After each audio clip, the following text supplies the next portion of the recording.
爱护台湾生态的朋友，大家好。有些事现在不做，以后也不会做了。巨嘴鸭 （Large-billed crow） 为鸭科，又名乌鸦或大嘴乌鸦，体长约46到59公分，展翅约95公分，重量约450到1000公克。巨嘴鸭雌雄同型，虹膜暗褐色，嘴黑色，脚黑色，全身黑色，略具紫色光泽。额头及嘴会粗厚隆起。幼鸟带褐色，额头少隆起，嘴较为尖直。飞行时为羽略呈楔形，常成群活动，个性机警，杂食性，以果实、昆虫、两爬类、小型哺乳类、雏鸟及鸟蛋等喂食。筑巢于高树隐秘处，鸣叫声洪亮粗哑。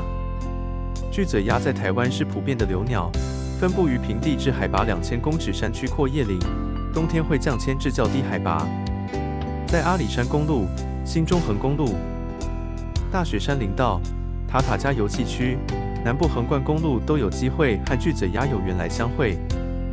观赏与拍摄野生动物时，应保持适当距离，心存善念，说好话，做好事，坚持观察生态多样性的初衷，不要捕抓，不要追逐，不要破坏，不要惊吓，不要引诱，才是正确的态度和行为。今日鸟类，明日人类。布莱克独木舟生态研究中心2023年9月3日感恩。